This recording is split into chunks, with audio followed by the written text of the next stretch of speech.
Vamos primeiramente colocar uma pessoa que tem uma culpa muito grande. A pessoa, ela se exige uma perfeição enorme, tem um movimento de um desejo de onipotência muito grande, aí acaba, nesse desejo de onipotência, ela entra numa exigência de perfeição de si mesma que extrapola todas as possibilidades de realmente ela conseguir aquela perfeição toda. E aí o que acontece? Quando a pessoa se exige uma perfeição num perfeccionismo, que é o culto à perfeição, nesse caso especificamente, a pessoa, quando se depara a uma imperfeição, ela se julga, se condena e se pune devido àquela imperfeição. Qualquer imperfeição, qualquer situação que não aconteceu de acordo com o padrão que ela estabeleceu para ela mesma, e também, claro, para os outros, porque a pessoa que tem esse movimento, ela não fica somente consigo mesma, ela também tem essa dificuldade com outras pessoas. Então, o que ocorreu com essa pessoa particularmente, que desenvolveu durante anos a fio essa exigência de perfeição, que leva a pessoa a transitar entre sentimento de um desejo de onipotência, que é esse desejo de ser perfeito, ele vem do desejo de onipotência.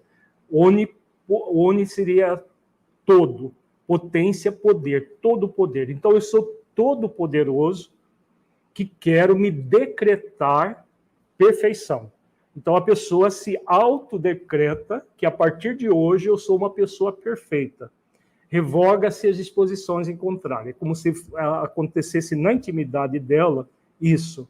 E aí, como que esse desejo de perfeição onipotente, ele se manifesta?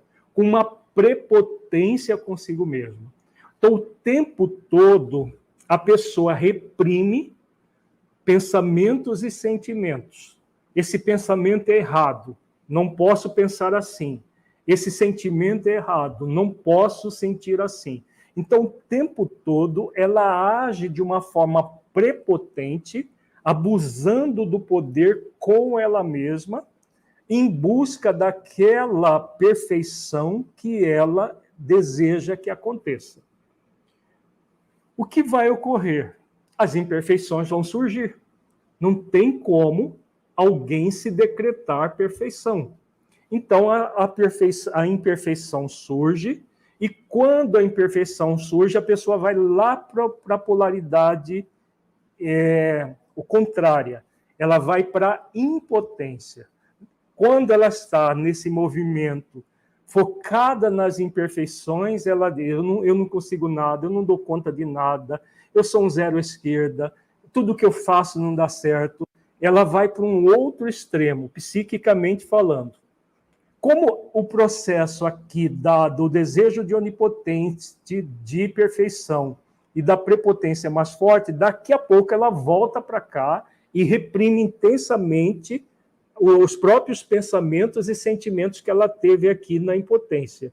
E fica num movimento pendular, quase sempre, entre uma situação e a outra, produzindo toda uma energia mental extremamente tóxica contra si mesma. Essa energia mental tóxica é produzida por esse estado de não acolhimento de si mesmo com as suas imperfeições, para que a pessoa faça um trabalho de aperfeiçoamento. E aí o que vai acontecer? Todo pensamento e sentimentos desse tipo que a pessoa manifesta vai produzir um estado de culpa e pode chegar até um movimento de ódio a si mesma por não ter a perfeição que a pessoa gostaria. Isso tudo acontece no nível do mental, que vai produzir essa energia, mas essa energia não fica apenas na mente. Dentro da visão da psicologia consciencial, nós somos seres trinos, ou seja, nós temos um corpo físico, nós temos também um corpo sutil e nós somos um espírito. Nós não temos um espírito como muita gente fala, meu espírito. Não faz sentido isso. Eu, espírito, tenho um corpo fluídico, energético, e eu tenho um corpo físico. Se eu tivesse um espírito, era o corpo que teria um espírito. Na verdade, é o espírito que tem um corpo. Porque o corpo, dentro da visão da psicologia pessoal, consciencial, ele é algo transitório. Nós temos durante um período, todos nós nascemos e vamos morrer neste corpo, mas vamos renascer num corpo energético, numa outra dimensão, porque é esse corpo físico que morre. O corpo energético, esse corpo sutil, ele não morre, ele continua com o ser espiritual. Então, o que acontece quando nós produzimos uma energia mental tóxica desse tipo que essa pessoa produz? Um processo de culpa, que é um ódio a si mesmo intenso, gerando toda uma descarga de energia mental tóxica. Essa energia mental tóxica, ela se aloja especialmente nos chakras do corpo energético. Nós temos 7 chakras principais, nós fizemos uma live na semana passada sobre os chakras. Se você não conhece, pode buscar aqui nos nossos conteúdos, temos a live sobre o chakra. Inclusive, acho que a live não está, foi feita durante aquele período do hackeamento, semana passada. Sim, no Facebook tem, e depois o Guilherme vai colocar, ele está no outro canal que vai ser colocado no nosso canal no YouTube. Foi recente, semana passada, porque nós ficamos a semana passada toda sem o YouTube no o nosso canal foi hackeado. Então, o que acontece? A pessoa que produz essa energia, ela joga toda essa energia nos chakras. Nós temos os 7 chakras principais e temos chakras secundários no corpo todo. E temos microchakras na pele. Na terça-feira nós fizemos a live sobre a EFT. Nós falamos dos microchakras, que são os pontos que a acupuntura usa, que a EFT usa para estimular as energias que se ligam aos chakras por meio dos meridianos e que, por sua vez, cada chakra se liga aos demais pelos chamados nadis. São palavras em sânscrito que não tem tradução, tanto chakra quanto nadis. E aí o que vai acontecer? Vamos pegar esse caso especificamente. Toda aquela carga de energia mental tóxica que a pessoa vai... E ela não produz essa energia de vez em quando, é todos os dias com essa exigência de perfeição, todos os dias com esse estado de raiva de si mesmo, porque a perfeição nunca vem, ela sempre vai encontrar pequenas imperfeições ou grandes imperfeições, porque nós somos pessoas em aperfeiçoamento, nós somos seres que estamos em aperfeiçoamento, seres perfeitos, são seres tão especiais que eles encarnam em situações muito especiais, como foi o Cristo, não é o nosso caso. Então, nós somos seres em aperfeiçoamento. Por isso que a pessoa tem esse desejo onipotente de perfeição que não resulta em perfeição alguma. Então, todas as vezes que esse desejo não é satisfeito, o que a pessoa faz? Entra no movimento de prepotência e de impotência. Esses movimentos estão ligados principalmente ao terceiro chakra, que, por sua vez, se liga intimamente ao 4º chakra e ao 5º chakra. Comumente, são esses chakras que mais são afetados nessa situação específica. O que vai ocorrer? O que aconteceu, na verdade, com essa pessoa? Ela desenvolveu um problema sério no sistema digestório.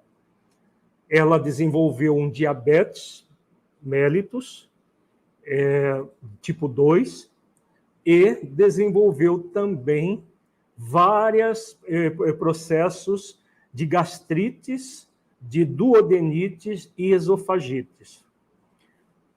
Todas essas ites, né, esofagite, duodenite, gastrite, acontece devido à hipersecreção de ácido clorídrico no sistema digestório, mais conhecido popularmente por digestivo.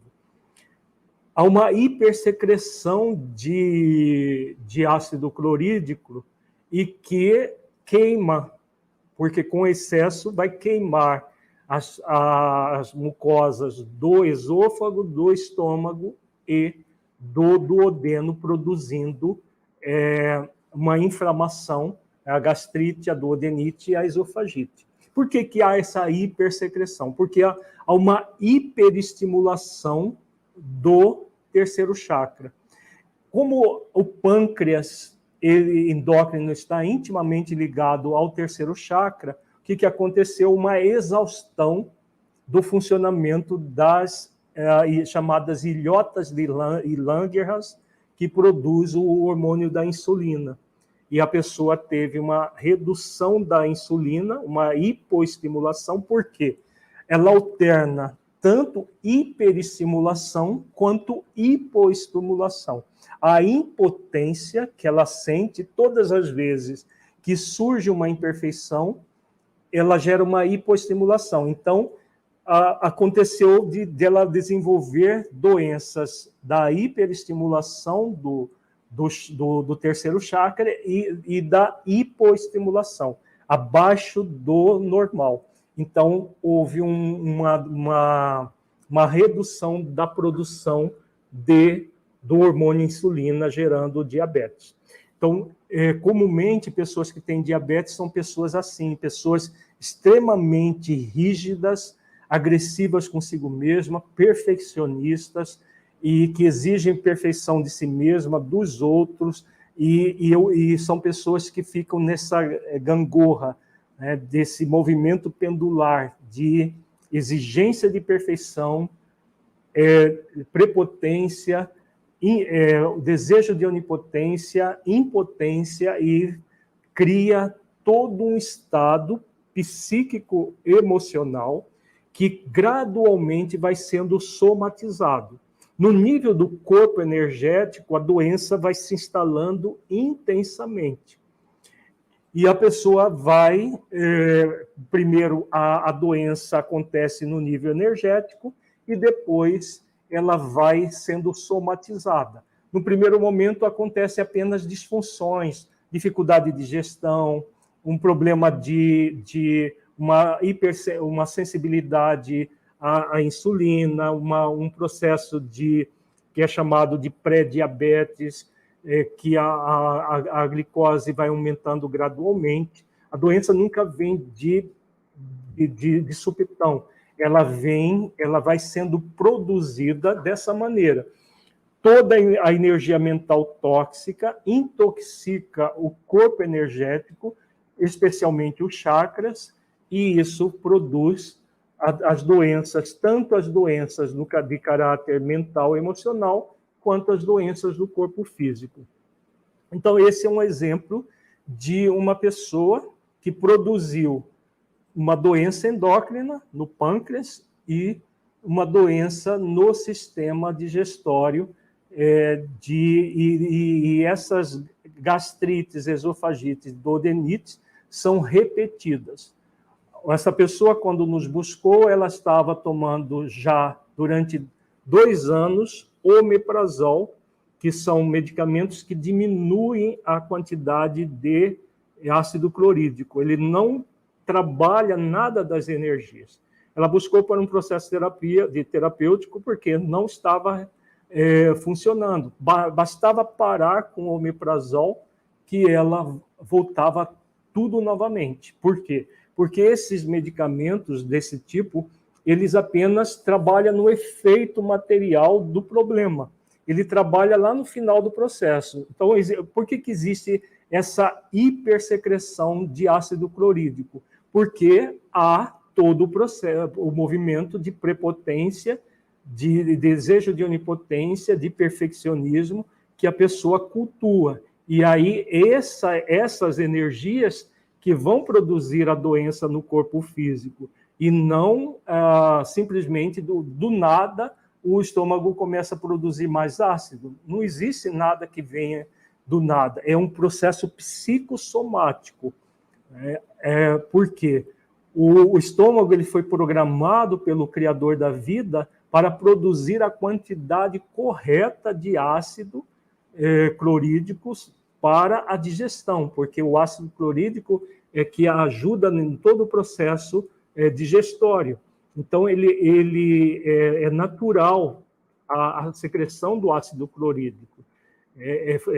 Todas as células foram programadas para isso. O estômago, inclusive, tem uma película de proteção que impede a corrosão do ácido clorídrico nas células do estômago. Então, quando a pessoa ela está em equilíbrio, ela desenvolve o poder de realização, ela desenvolve virtudes do esforço de aperfeiçoamento, o poder de realização que a liberta tanto da prepotência, do desejo de onipotência, quanto da impotência, o esforço de aperfeiçoamento que a liberta do perfeccionismo, a humildade, a mansidão, o sentimento de aprendiz. O que acontece? Essas virtudes e os pensamentos ressignificados, as crenças limitantes ressignificadas, fazem com que o terceiro chakra funcione adequadamente. A pessoa aceita que ela tem as imperfeições e que o processo de aperfeiçoamento é gradual. Quando ela faz todo esse trabalho, os chakras se equilibram. Em vez de hiperestimulação, ele se equilibra. E aí todo o processo do funcionamento normal dos órgãos vai acontecer. Se não houve muitas lesões no pâncreas endócrino, se as células ainda possível ser recuperadas, até um diabetes tipo 2 pode haver recuperação, porque ele é uma doença metabólica, tem várias causas, tem causas também orgânicas, questão de metabólica, mas é possível reverter a partir desse trabalho psíquico-somático, né? Psicossomático salutar. A energia mental sendo transformada numa energia mental salutar que vai produzir a saúde. Se já houve muitas lesões aí, aquilo que foi lesionado muitas vezes é para sempre e não tem volta. Mas é possível, pelo menos, frear, diminuir a destruição do pâncreas nessa situação. Por exemplo, há uma tendência da pessoa que tem diabetes tipo 2 migrar cada vez mais, intensificar a doença até que ela precise de insulina, de injeções de insulina, que é comum no diabetes tipo 1, que é um outro tipo de doença, é uma doença autoimune. No diabetes tipo 2 está relacionado às dificuldades no segundo chakra. Então, o segundo chakra não, no terceiro chakra, chakra do poder. E aí o que acontece nesses casos? Quando a pessoa continua com esses processos de hiperestimulação do chakra e hipoestimulação, ela pode produzir uma exaustão e aí precisar de insulina. Se, no mínimo, um trabalho terapêutico focado no terceiro chakra, nas energias e tudo mais, vai possibilitar para essa pessoa ou reverter o diabetes ou, no mínimo, estacionar, ficar estagnado o processo de doença e ela só com hipoglicemiantes orais, com dieta adequada, ela consegue se manter bem.